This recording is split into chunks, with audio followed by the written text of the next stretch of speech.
Profesor Marcos Pekel, por primera vez en 8 días, este jueves, los palestinos de la Franja de Gaza y los israelíes tuvieron una mañana tranquila. Muy posiblemente en las próximas horas se vayan a abrir los pasos fronterizos, se facilite el transporte de personas y de bienes y no se pueden atacar las personas que estén en la zona de frontera. Sin duda la población resultó ganadora, pero siendo más agudos, ¿quién salió victorioso con la tregua? ¿Israel o Hamás? Puesto que ambos dicen que son los ganadores. Mire, yo creo que pues obviamente que el primer ganador es la población civil, tanto en Gaza como en el sur de Israel, y ni siquiera tan en el sur, ya está en el centro de Israel. Pero lo de la victoria de Hamas sí yo lo he visto en muchas veces cuando los líderes árabes salen derrotados con la B de la victoria, sí. Lo hizo Nasser en el 67, lo hacía Saddam Hussein, lo hicieron con Hamas en el año 2008-2009, en la Operación Plomo Fundido. Pienso que el verdadero ganador, pues Israel creo que logró parte de sus objetivos, que es destruir buena parte de los misiles de largo alcance iraníes que había en Gaza. Pienso que el gran ganador de esto es el presidente de Egipto, Mohamed Morsi, que se consolida como un muy importante mediador entre Israel y las facciones palestinas. Recordemos que cuando Mubarak estaba de presidente de Egipto, Mubarak casi que no tenía contacto con Hamas. Mohamed Morsi, que es el abuelo de la hermandad musulmana palestina de Hamas, sí lo tiene, y pienso que el eje Cairo-Washington se establece como fundamental para ver si podemos después de esta tregua comenzar un proceso político que evite que en unos meses volvamos a lo mismo. Y más adelante vamos a revisar eso a fondo. Señor Zapata, ¿qué triunfos deja para Palestina este aparente fin de la confrontación? A ver, hay una serie de alfiles que han estado ejerciendo ya una presión considerable sobre el Estados Unidos de Israel, y que no pensaba Estados Unidos que se iba a ganar ni el mismo Israel. Uno de ellos es que históricamente, desde hace 33 años, con el triunfo de la Revolución Islámica iraní, pues Irán tiene en sus estatutos la defensa de la causa palestina, independiente de las visiones que se tenga sobre ella. Pero después apareció el fenómeno turco. Entonces se enfilaron los iraníes hace 33 años, luego se enfilaron los turcos, y hay un nuevo renacimiento del antiguo imperio otomano, con Erdogan como primer ministro, que tiene su área de influencia y la está ejerciendo. Y luego aparece el fenómeno de los hermanos musulmanes en Egipto. Entonces, claro, la presión se hace mayor, y por supuesto, aunque Israel necesita guerras, porque es un Estado que fue diseñado para guerras, aunque se diga que fue diseñado para la paz, pero es una estructura para la guerra, diseñó una guerra recientemente, planeó una guerra contra Irán y quiso presionar a Estados Unidos para una guerra a Obama, pero a Obama no le convenía, a Estados Unidos no le convenía una guerra en Europa. Entonces tenía que ser una guerra contra alguien. Lo ha hecho en el 2006, en el 2008, la verdad, Plomo Fundido, como hablaba el profesor Pekel, y bueno, lo hizo contra el Hezbollah en el 2006. Necesitaba una guerra, la planeó contra Irán y no salieron las cuentas. Ahora necesitaba una guerra contra alguien, obvio, contra el que ha desplazado siempre y ha expoliado siempre, el caso del pueblo palestino. Y por supuesto, la pregunta hoy es, ¿qué pasa con el futuro de todo ese proceso? Y va a ser muy difícil porque ahora tiene 3 tigres grandes cuidando a Palestina. Sí.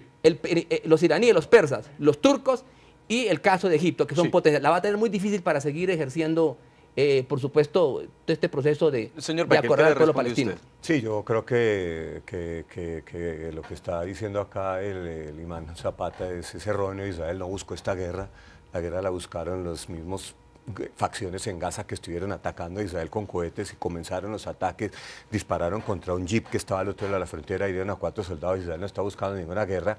Por otro lado, pienso que la amistad de los iraníes a los palestinos les ha hecho mucho daño, porque Irán es el país que más ha dividido entre Hamas y otras facciones y al-Fatah. Irán no reconoce a Israel, su presidente ha dicho que su intención es destruir a Israel, por lo tanto Irán va a hacer todo lo posible, y lo está haciendo, por sabotear cualquier acercamiento que haya entre Israel y los palestinos. Por lo tanto, creo que es necesario que eso se sepa, porque esa amistad definitivamente son como las amistades que le han hecho demasiado daño a los palestinos. Esta es una de esas. Señor Ayalon, vicecanciller de Israel, ¿cuáles son los triunfos que quedan para su país de este aparente cese el fuego allí en la Franja de Gaza?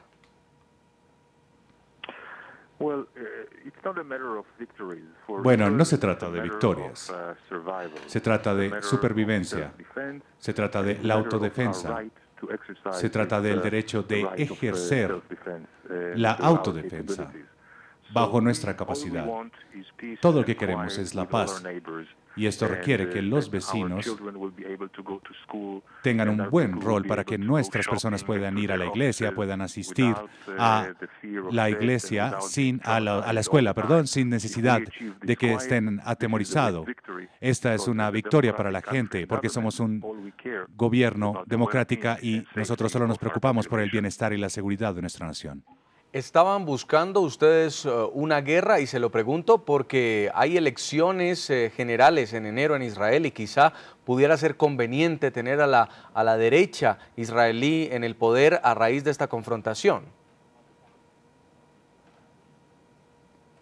No, nosotros no estábamos con ese plan. Nosotros somos un país pacífico y nosotros respetamos la democracia. Nosotros no tenemos como objetivo la guerra, solo cuando la tenemos, cuando estamos presionados a hacerlo. Y la prueba es que nosotros tuvimos operaciones territoriales y nosotros las detuvimos porque nosotros no queríamos una guerra. Nosotros no queríamos tener problemas con la población de Gaza. Todo lo que queríamos era que los terroristas de Hamas no utilizaran sus armas. Nosotros no terminamos el trabajo, nosotros lo habríamos podido hacer, pero no lo hicimos. Queríamos salvar las vidas de las personas en la frontera. Señor vicecanciller, y el 29 de noviembre Palestina vuelve a Naciones Unidas a presentar su petición para ser reconocido ahora como un Estado no miembro, pero como un Estado observador. ¿No cree también que pudiera resultar conveniente este conflicto para demostrar que Palestina no merece su reconocimiento como Estado?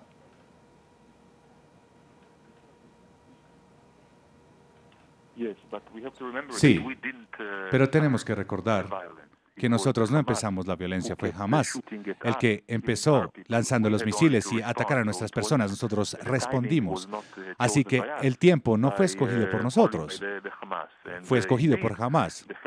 Y de hecho, los palestinos no quieren negociar y ellos quieren ir a Naciones Unidas a mostrar su desacuerdo. Esto muestra que Palestina no está interesado en la reconciliación y en la coexistencia, sino que solo quieren una solución a la fuerza. Ellos están en un lugar equivocado.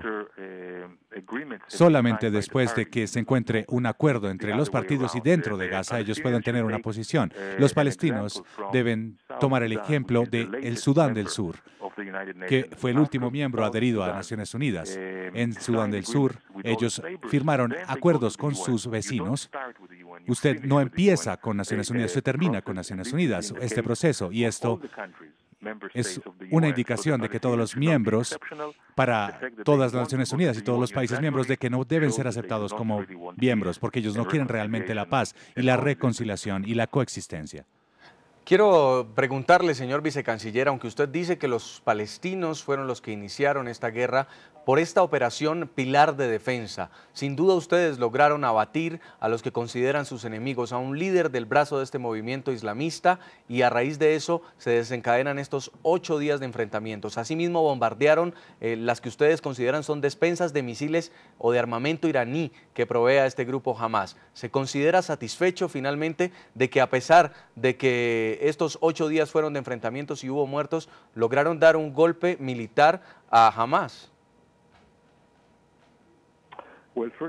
Bueno, en primer lugar, nosotros tomamos la vida de ese terrorista de Hamas, de Al-Jabari. Al-Jabari es sencillamente una persona que sigue las políticas de Al-Qaeda y de Osama Bin Laden en Hamas. Nosotros teníamos que protegernos y asegurarnos de que no continuara con sus asesinatos. Nosotros teníamos que sacarlo del camino como un método de autodefensa. Y los ataques a Israel fueron mucho más largos después de que nosotros tomamos la vida de Al-Jabari. Así que quiero que entiendan que nosotros nos estábamos defendiendo. Y fue un logro contra el terrorismo, contra las capacidades terroristas de estas personas. Nosotros esperábamos que terminara también con esta violencia. Quiero agradecerle mucho en Boston, Estados Unidos, señor Dani Ayalon, vicecanciller de Israel, por habernos atendido aquí en el programa La Noche. Muchas gracias a ustedes. Muy amable. Nos vamos a una primera pausa comercial. Ya regresamos para seguir debatiendo esta celebrada y esperada, pero a la vez frágil tregua que pactaron el gobierno de Israel y el grupo islamista Hamas.